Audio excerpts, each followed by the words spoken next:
দর্শক, গুরুত্বপূর্ণ তিনটি টপিক নিয়ে আজকে কথা বলবো। একটা হচ্ছে ইসরায়েল নাকি ইরানের উপরে একতরফা হামলা চালানোর পরিকল্পনা করছে। এদিকে মার্কিন প্রেসিডেন্ট ডোনাল্ড ট্রাম্প তার একান্ত কর্মকর্তাদেরকে বলেছেন, ইরানের সাথে যদি হরমুজ প্রণালী নিয়ে চুক্তি হয়, অর্থাৎ ইরান যদি হরমুজ প্রণালী খুলে দেয়, তাহলে পরমাণু চুক্তি ছাড়াই তিনি যুদ্ধ বন্ধ করে ফিরে যাবেন। শুধু তাই না, তিনি একই সাথে বিজয় ঘোষণা করার পরিকল্পনা করছেন। এদিকে ইরানের পররাষ্ট্রমন্ত্রী আব্বাস আরাকচি বলেছেন, যতক্ষণ পর্যন্ত না আমেরিকা ইসলামাবাদ সমঝোতা স্মারক লঙ্ঘন বন্ধ করবে, ততক্ষণ পর্যন্ত তার সাথে কোনো আলোচনা নেই। এদিকে ইরানের প্রেসিডেন্ট মাসুদ পেজেশকিয়ান ইরানের সর্বোচ্চ নেতা আয়াতুল্লাহ মুজতবা খামেনির সাথে প্রথমবারের মতো দেখা করেছেন।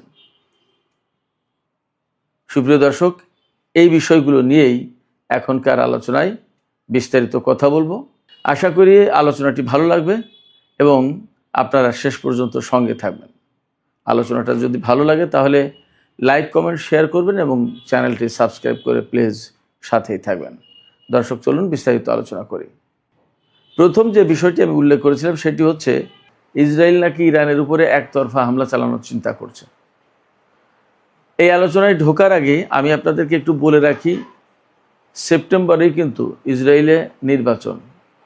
সেই নির্বাচনে যদি নেতানিয়াহুকে ক্ষমতায় আসতে হয়, তাহলে একের পর এক যুদ্ধের ভেতরে থাকতে হবে এবং তাকে ইসরায়েলের লোকজনের কাছে দেখাতে হবে যে নেতানিয়াহু ছাড়া ইসরায়েলে আর কোনো লোক নেই, যে ব্যক্তি ইরান এবং হামাস, হিজবুল্লাহ সবার সাথে শেষ পর্যন্ত লড়াই করে যাচ্ছে।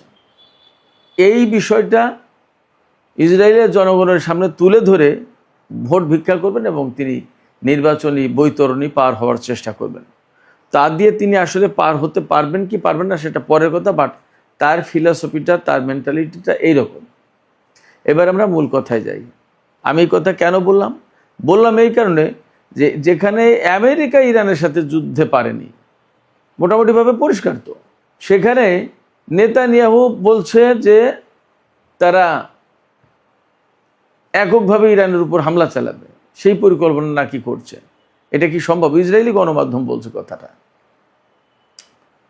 ইরান তো সবসময় বলে আমেরিকা যদি ইসরায়েলের পাশে না থাকে তাহলে এক সপ্তাহ তো টিকবে না ইসরায়েল ইরানের সামনে। এবং আমরা মধ্যপ্রাচ্যের যে যুদ্ধ গেল তাতে তো কম বেশি আমরা দেখতে পেয়েছি কি পরিস্থিতি। সেক্ষেত্রে এই আসন্ন নির্বাচনের আগে যদি নেতানিয়াহুর সরকার ইরানের সাথে নতুন করে যুদ্ধে জড়িয়ে পড়ে, তাহলে হয়তোবা বড় রকমের একটা প্রভাব পড়বে ইসরায়েলের নির্বাচনে তো বটেই, এবং নেতানিয়াহুর ক্ষমতার ভাগ্যে যে কি আছে তা বলা যায় না। আমার কাছে ব্যক্তিগতভাবে মনে হচ্ছে যে এই ধরনের যুদ্ধে যদি জড়ায় তাহলে ভয়াবহ রকমের ক্ষয়ক্ষতির মুখে পড়বে ইসরায়েল, আমার কাছে মনে হচ্ছে। কারণ এতদিন যে যুদ্ধ করেছে আমেরিকা ইসরায়েল মিলে ইরানের বিরুদ্ধে, সেই সময় মধ্যপ্রাচ্যের বহু দেশে আমেরিকার ক্ষেপণাস্ত্র প্রতিরক্ষা ব্যবস্থা ছিল, অনেক দেশের ছিল।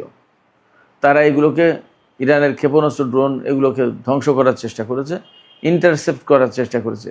এখন কি ক্রাইসিস সেটা তো আমরা কম বেশি সবাই জানতেই পারছি। সেই জায়গায়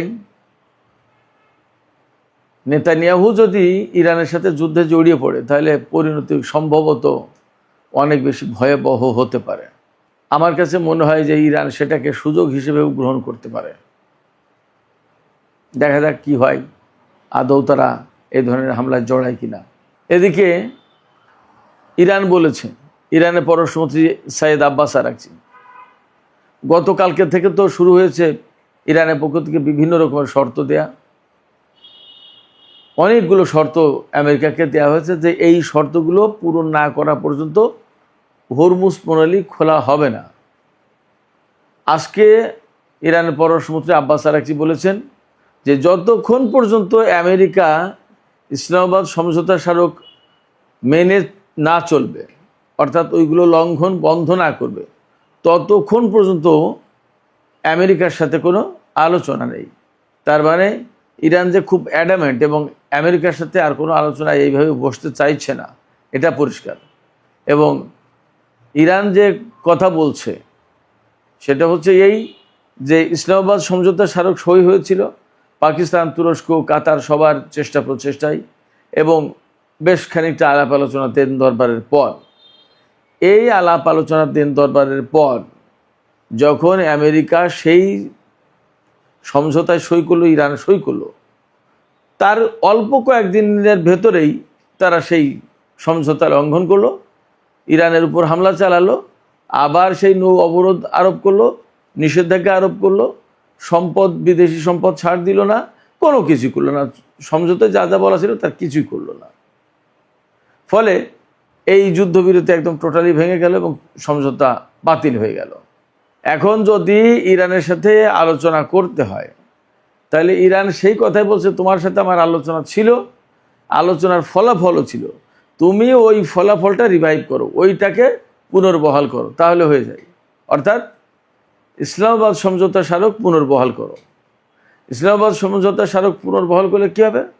ইরানের বিরুদ্ধে তার যুদ্ধ বন্ধ হয়ে যাবে, ইরানের উপর থেকে নৌ ব্লকেট সরিয়ে দিতে হবে, ইরানের উপর থেকে নিষেধাজ্ঞা প্রত্যাহার করে নিতে হবে, তারপরে ইরানের যে সমস্ত সম্পদ আদি বিদেশে আটক আছে সেগুলো ছেড়ে দিতে হবে, এরপরে ইরানের জন্য $300 বিলিয়ন ফান্ড ক্রিয়েট করতে হবে, আরও কিছু বিষয় তো আছে।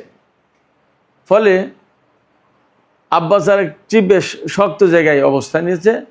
আসলে তিনি তো তুখোড় পররাষ্ট্রমন্ত্রী হিসেবে ইতিমধ্যেই চিহ্নিত হয়েছেন। তিনি খুব ডিপ্লোম্যাটিক বড় রকমের একটা চাল দিয়ে দিয়েছে যে ইসলামাবাদ সমঝোতা স্মারকের মধ্যেই তো অনেক সমস্যার সমাধান আছে, ওই স্মারক পুনর্বহাল করো, সমাধান হয়ে যায়। কিন্তু এপাশে আমেরিকা বলছে ভিন্ন কথা।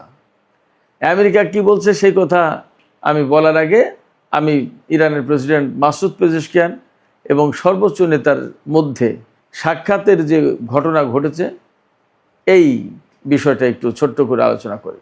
আমরা সবাই জানি যে 40 দিনের যুদ্ধে ইরান এবং ইসরায়েলের হামলার একেবারে প্রথম দিনেই ইরানের সাবেক সর্বোচ্চ নেতা আয়াতুল্লাহ আলী খামেনি তিনি শহীদ হন, এবং তার কিছুদিন পরে ইরানের সর্বোচ্চ নেতা হিসেবে আয়াতুল্লাহ আলী খামেনির বড় ছেলে সৈয়দ মুজতবা খামেনিকে নিয়োগ দেওয়া হয়েছে।